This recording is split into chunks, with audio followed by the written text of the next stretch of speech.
guys, Ash here coming at you today in Raid Shadow Legends. Welcome to the video, guys. Happy to have you, not the rest of the viewers, but you joining me talking a little bit of Raid today. I'm excited for this one because honestly, I've seen this champion requested in the comments for quite a while. I actually have a screenshot of one of those comments. First off, send us some positive vibes your way, guys. Hopefully you're all doing well out there. If you're going through something, know that you will get through it. There is a day that whatever's bothering you today will not seem like that big of a deal. We do grow and we become different people, right, as we go through this thing that we call life. So just know you'll get through whatever you're going through right now. If you are going through something, send us some positivity, some love your way. Today, we have, I don't know how to pronounce this freaking champion's name, guys. Fylja? Fylja. I'm going to say Fylja. Fylja. Fylja. Either way, Todd Christensen says, bro, I'm telling you, take the dwarf epic Fylja.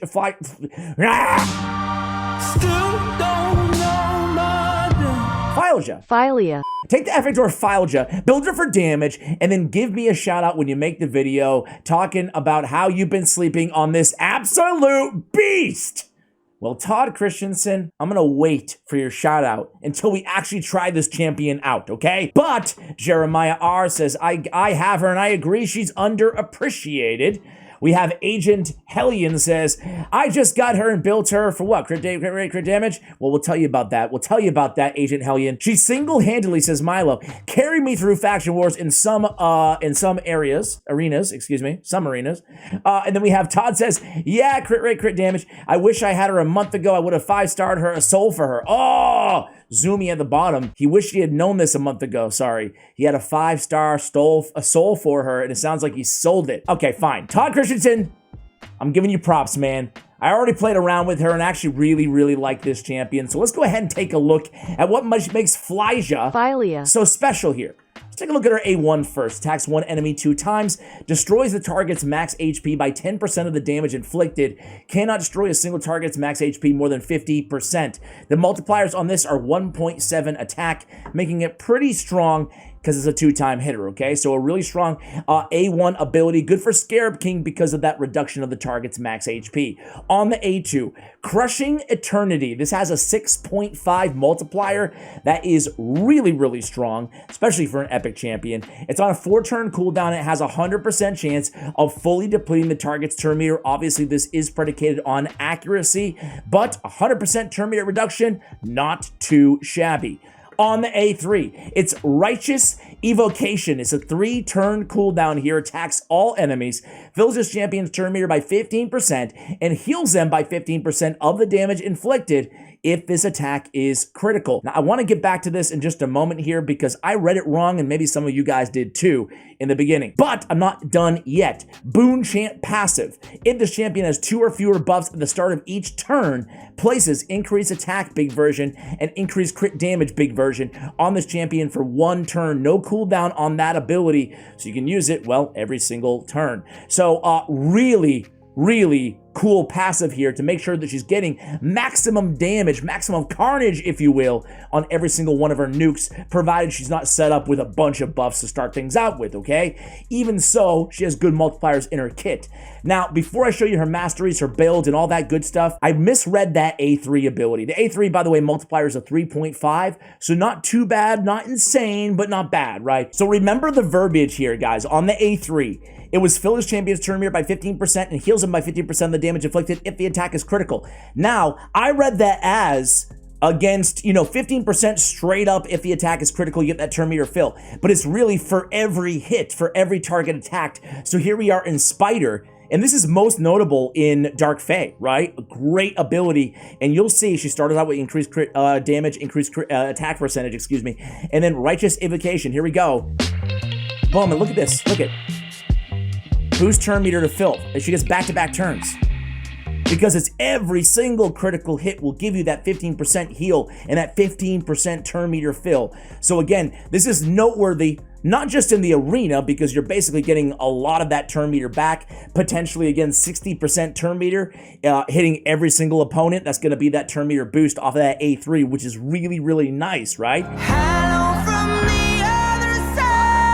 Not fair. Obviously, we weren't trying to win that battle. I was just trying to demonstrate that A3 to get that out of the way because, again, at least when I remember reading it during the Corrado Fox Hunter fusion, because there was 4 versions of her as the epic. So I hope that a lot of you guys have this champion. And I remember reading that and I'd be like, 15% turn meter fill, whatever.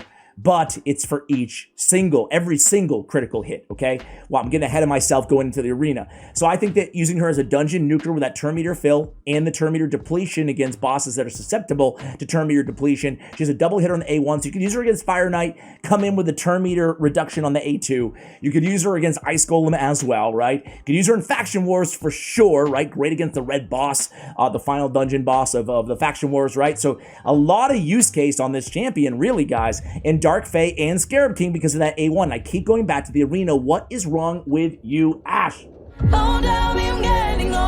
So I put some pretty good gear on her. We're going to try her out in the arena here. So we went over her kit.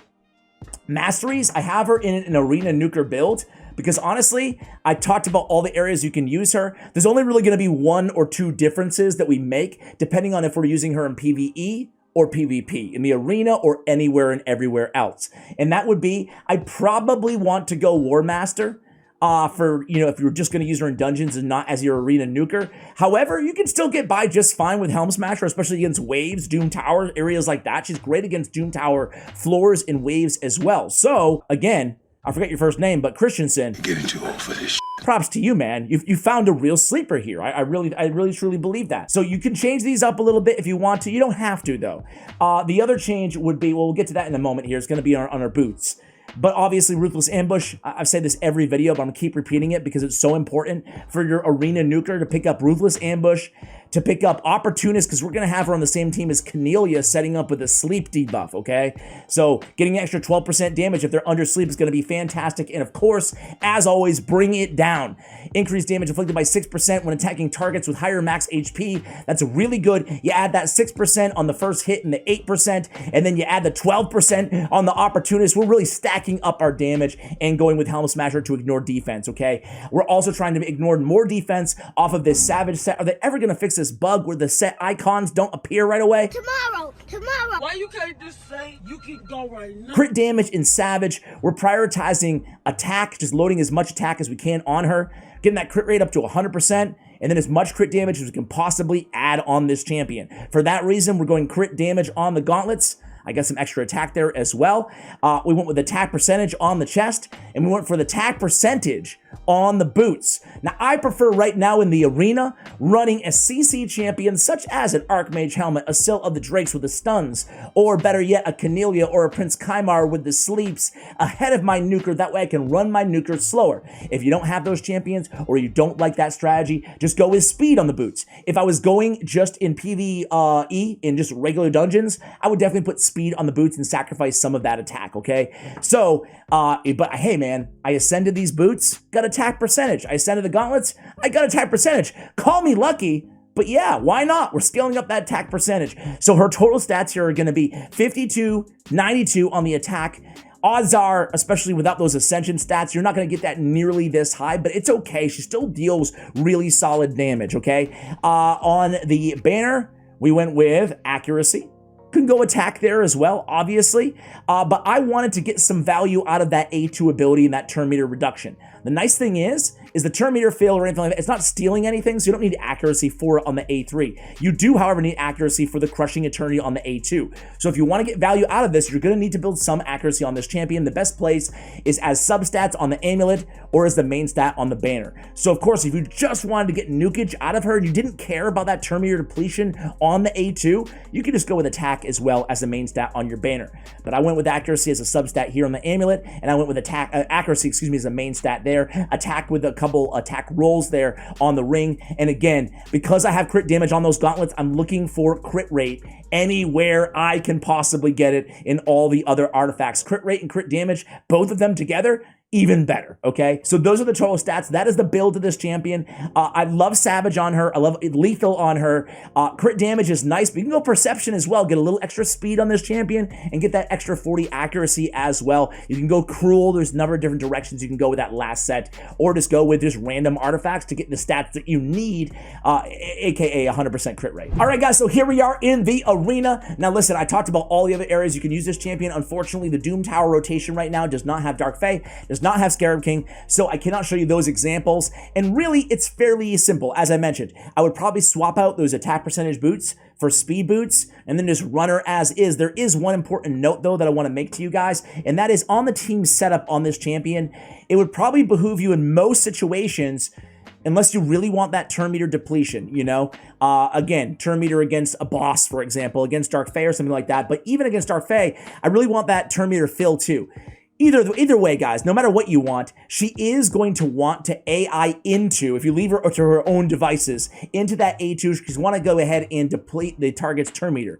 I like putting Righteous Evocation, her A3, as the opener and the first choice. That way she's always prioritizing that pretty hard-hitting AoE nuke on the A3. I want that AoE, I want that turn meter fill instead. So go in there and prioritize that no matter where you're using her, right? Other than that, we have Cornelia kind of setting the table here with the AoE sleep. I think Cornelia is criminally underrated in the arena. She's very fast too, which is important on somebody with a role that she has, right? Which is essentially Arbiter is a speed lead. She's going to turn meter boost on her A3. She's going to pass the baton, so to speak, to Cornelia. Now, keep in mind, Arbiter does have increased attack. That's going to be the only buff, so we can take advantage of the increased crit damage off the passive of Fylja. She's going to pass that baton to Cornelia. She's going to CC the enemy team with her sleep. Madame Ceres is going to come in there with her A3 Midnight Ritual. She's going to debuff the enemy team, remove their buffs, and not wake them up because she's not doing any damage. And then we have the time for our slow nuker. What is it? 175 speed on her. Our slow nuker to catch up and kill everybody as they wake up from the A2 of Cornelia. So if we watch it all together, let's see how it goes. We put him to sleep. Madame Ceres comes in, she debuffs, and boom, A3, big damage. Fylja. Sister. Man, I love it. I love it. All right, let's go against a little bit of a tankier team here. All right. Let's start. You know what? This is too easy. Let's start against this squad here. This squad. Not super tanky, but let's work our way up here. All right. So again, turn meter boost, passes the baton to Cornelia. Cornelia comes in here, puts everybody to sleep. Arbiter wakes up. Who cares? We're going to debuff. Fylja's up. Almost. Arbiter laps her. Fylja's now up. So I kind of want to show you guys that we can pop off somebody with the A3. Let's damage check the A2 though. Let's damage check against Valkyrie. Boom! Okay, hey, 77k isn't as high, anywhere nearly as high. I've seen over 200k nukes on this build on this champion, but Valkyrie is probably had 1 million defense, right? So let's just A1 here. We'll come back around the A3 and that will be that, right? So not too scared there. We're good. That's the A3. We kill Arbiter. And then obviously we have to deal with the annoying Skull Crown unkillable, but we're going to be good to go. So again, that A2 hits pretty dang hard in its own right, which is really nice to have, you know, that A3 turn meter fill and then come around quickly on that A2, especially with a slow build.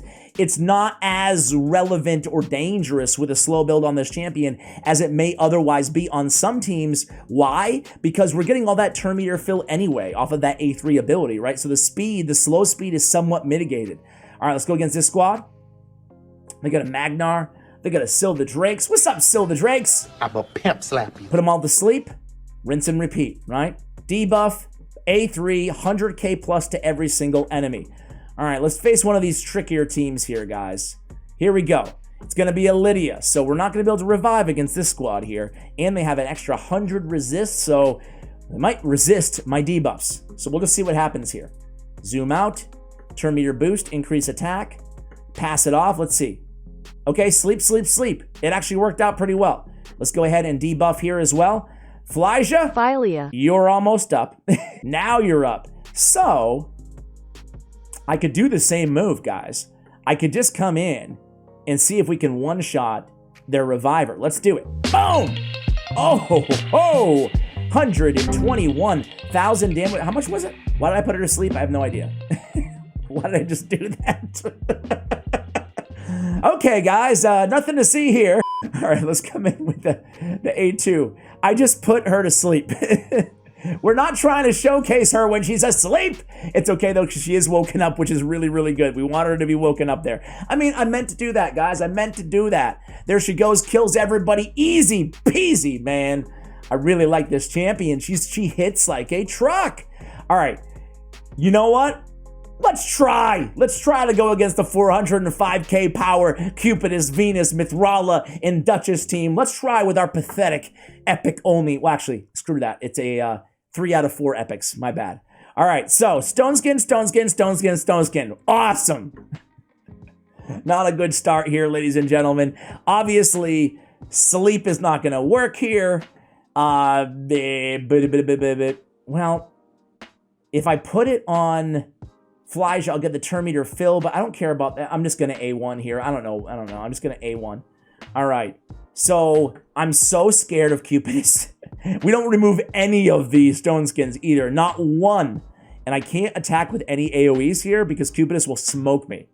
I'm not feeling so good about this. So stone skin. Okay, we actually have a shot at taking somebody down. So let's see what we can do. Oof. We got the resist on the turn meter, but we did decent damage to Mithrala. Of course, she does have strengthen on her as well. All right. So again, I don't want to go with any AoEs. Let's just go ahead and poke here at Duchess. I'm not feeling too good about this one, guys. I'm not going to lie. Look at him. He's right there with a full turn meter. I'm just going to A1 into Duchess here. Here we go. Cupidus, let me have it, man. Let me have it. I can't trigger the counterattack. I can't go into A2. Here it is. Whoever he kills is going to be everybody. Close to everybody. Wow, she actually took a punch. Not too bad. Well, you know what? Can we get the heal first? No. Okay, well, hey, at least we win against the team, right? At least we win against the team. We're not scared here on the channel. Let's end with a victory, though, guys. Let's go against another tanky team that's not that tanky of a team, huh? All right, so let's go with... I mean, there's some good options here. There's this Mighty Uko and Cardial team. There's Syl and... But you know what? It's going to be this one, right? It's going to be this one. Rector's Wrath, Valkyrie, and Ultimate Death Knight. So a lot of healage, some Veils, Revives, you name it. Shields, counterattacks, they've got it all. Annoying Ultimate Death Knight, they got him too. All right, let's come in here, put them all to sleep, and rinse and repeat. This is why this is such a great strategy for speed farming. Look at that. Hey, I'm a fan of Fylja, guys, if you couldn't tell. Thank you for bringing this to my attention, guys. If you think there's a sleeper out there who I've been sleeping on, go ahead and let me know. And here it is. Todd, again, thanks for the heads up, and thanks to everybody else for chiming in and letting me know how cool and hard-hitting this champion is. Definitely more than meets the eye on Fylja, guys. Thank you so much for watching, and as always, take care, guys.